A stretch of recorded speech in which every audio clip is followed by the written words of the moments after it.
آیتوں کے اندر اللہ نے وہ مالدار جو مال کما کر زام میں تکبر سے زندگی گزارتے ہیں اور مال، اقتدار، شہرت اور عزت کو سب کچھ سمجھتے ہیں، دین اور اسلام کو کچھ نہیں سمجھتے، ویسے لوگوں کے لیے اللہ نے اس صورت کا سبق رکھا ہے۔ اس کا مضمون اور موضوع یہ ہے کہ اللہ تعالیٰ لوگوں کو دنیا پرستی اور اس کے اندر غفلت میں پڑے رہ کر ساری زندگی گزارنے سے آگاہ کرتا ہے۔ اللہ امت کو اور تمام انسانوں کو یہ سبق دینا چاہتا ہے کہ یہ دولت، یہ شہرت، یہ جان و اقتدار یہ ہمیشہ کے لیے، اس کے پیچھے مت بھاگو، یہ تو امتحان ہے تمہارے لیے، یہ تو قیامت ہے تمہارے واسطے، اس کے لیے تم اپنی زندگی مت کھپا لو۔ یہ سبق اس کے اندر ہے۔ پھر اس کے اندر اللہ نے فخر، غرور، تکبر، جب پیسہ آنے کے بعد انسان کو کچھ نعمتوں کے بعد ملنے کے بعد ایک قسم کا تکبر، ایک فخر اور غرور آ جاتا کہ بہت زیادہ خوبصورت ہے، اللہ نے اس کو حسن و جمال سے نوازا، تو جب باہر نکلتا ہے دندناتے ہوئے تو خوبصورت لوگوں کو یا اللہ نے کسی کی آزمائش کی کوئی بد صورت ہے تو اس کو دیکھ کر فخر کرتا ہے، میں بہت ہینڈسم، اسمارٹ، اور لوگوں کو ذلیل کرتا ہے۔ کسی کو طاقت اللہ تعالیٰ دیے، وقت اگر وہ پہلوان ہے تو وہ کمزوروں پر ظلم کرتا ہے اور بڑا الزام بتاتا ہے اس طاقت اور قوت پر۔ اسے یہ علم نہیں ہوتا کہ ایک لمحے میں اللہ تعالیٰ اس کو بیمار کر سکتا ہے، اس کو معذور کر سکتا ہے، وہ بھول جاتا ہے۔ دولت اور شہرت رکھنے والے الزام کرتے ہیں، غریبوں پر ظلم کرتے ہیں اور ان کو نیچا دکھانا، ان کو جو ہے ذلیل رسوا کرتے ہیں۔ اور بعد پر جس طریقے سے قارون نے اکڑ کر کہا تھا کہ یہ میری علم کی بردباری اور میری سمجھ سے میں کمایا ہوا ہے، کیوں خدا کے سامنے سے دوں، تو اس کا کیا حال ہوا؟ تو اللہ نے یہ ساری چیزیں دینے کے بعد یہ نعمتیں اس کے امتحانات کے طور پر دی ہیں، یہ اللہ تعالیٰ نے سبق رکھا ہے۔ آئیے انشاءاللہ تعالیٰ ہم غور و فکر کریں گے ایک آیت پر کہ اللہ نے اس کے اندر کیا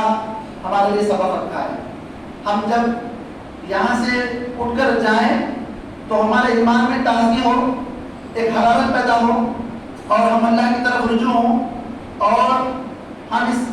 عہد کے ساتھ، اس یقین کے ساتھ اٹھیں کہ ہم انشاءاللہ اس کے بہترین پہلوؤں پر عمل کرتے ہوئے اپنی زندگی گزاریں گے۔ یہ درس کا مقصد ہے۔ ہم سب اس بنیاد پر یہاں پہ جمع ہوئے ہیں کہ ہم ایمان کے اضافے کے ساتھ یہاں سے جائیں گے انشاءاللہ۔ پہلی آیت پر اگر آپ غور کریں گے تو اللہ نے فرمایا کہ الہاکم التکاثر، یہ دو جملے ہیں، اس کے اندر بڑے معنی پوشیدہ ہیں۔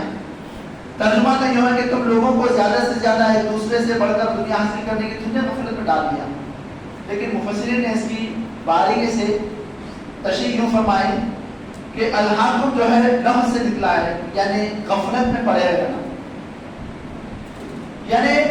کسی چیز کی دھن، چاہے دولت کمانے کی دھن یا تعلیم حاصل کرنے کی دھن یا کسی کو حاصل کرنے کی دھن نے تم کو اتنا غافل کر دیا کہ اس سے بڑے مقصد کو تم بھول جائے۔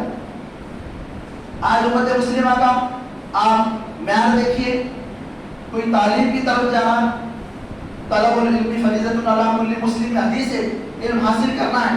ہم کو اپنے حلال معاش کے لیے ہنر سیکھنا، اسکل سیکھنا ضروری ہے، اس میں کوئی دو رائے نہیں ہے، بالکل ضروری ہے، لیکن وہ ہنر، وہ علم جو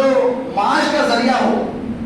اتنا زیادہ ہم اس میں منہمک نہیں ہونا کہ ہم اپنے رب سے غافل ہو جا رہے، ہم اپنے دین سے غافل ہو جا رہے، ہم اپنے ایمان کو کھو دے رہے اور ضروری چیز پر ترجیح دے رہے ہیں چیزوں، چاہے مال کما رہے ہوں گے، چاہے کاروبار کر رہے ہوں گے، چاہے بزنس ہے یا چاہے آپ کوئی جاب کر رہے ہوں گے،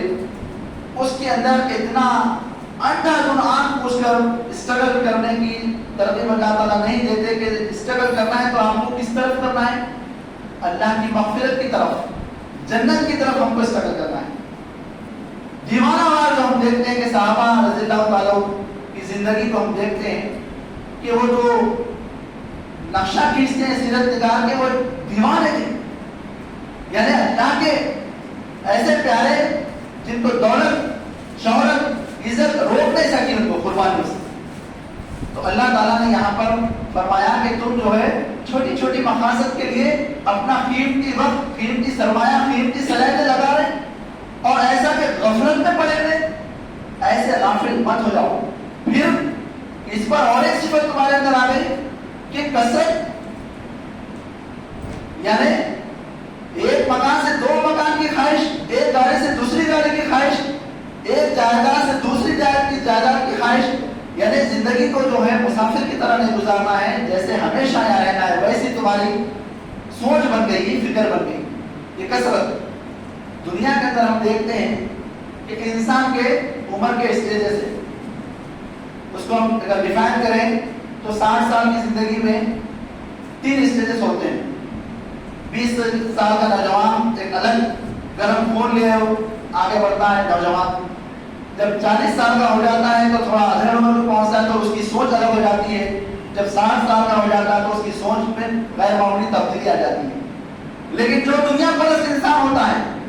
جو دنیا کے لیے مرنے مٹنے گھمنے کے لیے تیار ہو جاتا ہے، اس کی آنکھوں کے سامنے کوئی مشن نہیں ہوتا، کوئی مقصد نہیں ہوتا، تو وہ انسان ان 3 اسٹیجز کے اندر بھی جو ہے غافل ہی رہتا۔ جب 20 سال کی عمر کو پہنچتا ہے، جوان ہوتا ہے، تو بار بار آئینے کی طرف دیکھتا ہے، بال جماتا ہے، اپنی چہرے مہرے کو دیکھتا ہے، حسن جمال کو دیکھتا ہے، اپنے جسم کی عادت و جوانہ کو دیکھتا ہے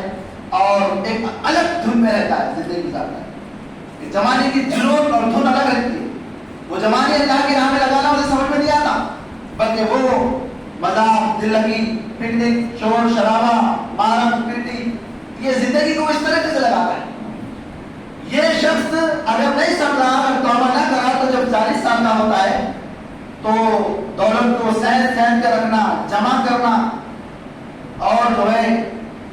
فیوچر کا سوچنا، یہ جس کے دماغ میں چلتا ہے۔ اور جب 60 سال کی عمر کو پہنچتا ہے تو وہ خاندان قبیلے میں اپنے اصول و رسوخ کا اعلان کرتا ہے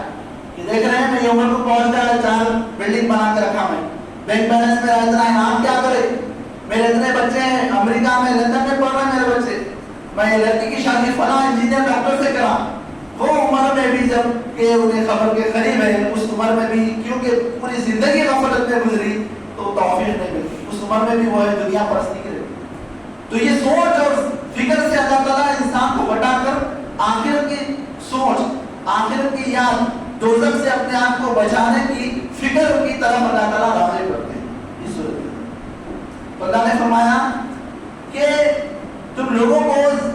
زیادہ سے زیادہ ایک دوسرے سے بڑھ کر دنیا حاصل کرنے کی تم نے غفلت میں ڈال رکھا ہے۔ اس غفلت کے بارے میں پیارے رسول صلی اللہ علیہ وسلم نے بہت سارے باتیں کہی ہیں، اس کو ہم انشاءاللہ یہاں پر غور کرنے کی کوشش کریں گے۔ پیارے نبی صلی اللہ علیہ وسلم نے دیکھیے قرآن مجید میں یعقوب علیہ السلام کا تذکرہ آتا ہے، جب بالکل آخری عمر کو پہنچ گئے تو بچوں کو بلا کر پوچھے بیٹا میرے بعد تم کس کی عبادت کرتے؟ انبیاء کا کردار دیکھیے آپ، نیک اور صالح کا، اور دنیا پرست کا کردار دیکھیے۔ لقمان علیہ السلام کا تذکرہ اللہ نے کیا ہے تو ان کی جو باتیں انہوں نے ارشاد فرمائی، بیٹا تم کس کی عبادت کرتے، شرک مت کرو، زیادہ بلند آواز میں ڈراؤ دھمکانا مت لوگوں سے بات کرو، کیونکہ گھڑے کی آواز ہوئے اللہ کو ناپسند ہے۔ تو بڑھاپے میں موت کے قریب جو ہے انسان بہت کام کی باتیں بولتا ہے کسی کو، چاہے وہ اپنے والد ہو یا کوئی بھی ہو۔ تو پیارے رسول صلی اللہ علیہ وسلم نے اپنی وفات سے 1 مہینہ پہلے، سوچئے 1 مہینہ پہلے وفات سے کیا نصیحتیں کرے صحابہ، وہ کیسے سنے الفاظ تھے ہوں گے، وہ کیا باتیں تھی ہوگی جو قیامت تک کے آنے والے امت کو ایک نصیحت کے طور پر میرے آپ کے رسول صلی اللہ علیہ وسلم نے پیش کی۔ شہداء احد کے قبرستان میں اللہ رسول صلی اللہ علیہ وسلم طویل حدیث سے وہاں پر گئے، ان کے ساتھ کئی صحابہ وہاں پر جمع ہوئے، تو اللہ رسول صلی اللہ علیہ وسلم نے اس قبرستان میں صحابہ کو نصیحت کی،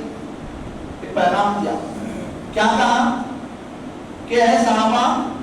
مجھے یہ ڈر نہیں ہے کہ تم میرے بعد بت پرستی کرو گے، کیونکہ مکے کے بت پرست لوگ تو اسلام قبول کرے تھے، نفس کے پجاری تو اسلام قبول کرے تھے،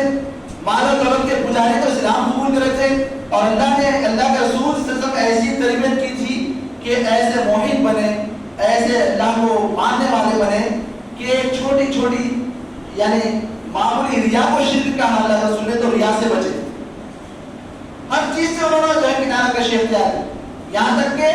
اللہ کے رسول صلی اللہ علیہ وسلم سے ایسی انتہائی محبت کے وسیلہ پانی گرنے نہیں دیتے تھے وہ محبت، تو وہ صحابہ کو تیار کرنے والے اللہ رسول کیا کہا کہ مجھے یہ ڈر نہیں ہے کہ تم میرے بعد بت پرستی کرو گے، لیکن مجھے اس بات کا ڈر ہے کہ دنیا کے مال کے اندر تم پھنس جاؤ گے۔ یعنی صحابہ کے ساتھ پوری امت کو سبق ہے، ایسا نہیں کہ وہ پرٹیکولر جو صحابہ تھے ان کے لیے، بلکہ تمام انسانوں کے لیے سبق ہے کہ میرے بعد تم بت پرستی نہیں کرو گے، لیکن مجھے ڈر ہے کہ تم مال کے پھندے میں پھنس جاؤ گے اور دنیا کے خزانے تمہارے سامنے کھول دیے جائیں گے، اور دنیا کی محبت میں تم ایک دوسرے کا قتل کرو گے، اور اللہ جس طریقے سے دوسری امتوں کو برباد کیا ہے تمہیں بھی برباد کر دے گا۔ اس حدیث کو آپ امت مسلمہ کے وہ 30 سال خلافت کو دیکھیے، اس کے بعد بادشاہ کو دیکھیے،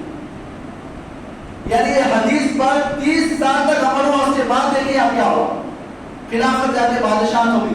مال دولت شہرت ہر چیز صحابہ کو اللہ تعالیٰ نے جو ہے ہر چیز کھول دیا، سونے چاندی کے ڈھیر ہر چیز اللہ نے کھول دیا، تو وہاں پر جو ہے ایمان پر ثابت قدم رہنا مشکل ہو گیا۔ ہم دیکھتے ہیں کہ ہندوستان کے اندر 800 سال سے زیادہ حکومت کرے مسلمان، کیا کرے مسلمان؟ تاریخ کی کتابیں پڑھے تو آنکھوں سے آنسو کے علاوہ کچھ نہیں نکلتے، کیا کرے؟ محلات بنائے، بیگمان، سونے چاندی، کیا کرے؟ دین کی تبلیغ آپ دیکھیے، مدارس کتنے ہیں ہندوستان کے اندر، کون سے شعبے، تھوڑے سے شعبے نکلتے ہیں، دواخانے ہیں، کچھ مدرسے، لیکن زیادہ تر دیکھیں گے محلات، فلاں بیگم کا وہ محل، فلاں بیگم کا یہ محل، اور ان کے پاس 4 سے زیادہ بیگمان، عیش و عشرت کی زندگی، کوئی دین کا بڑا کارنامہ نہیں کرے، جبکہ اللہ نے 100 سال نہیں 800 سال پر اختتام رکھا، پھر اللہ نے ایسا ظلم کیا اینٹ سے ہی بجا دیا، غیر قوم گورے آگے جو ہے ہماری جو ہے ساری قوت اور طاقت چھین، اللہ وقت دیتے،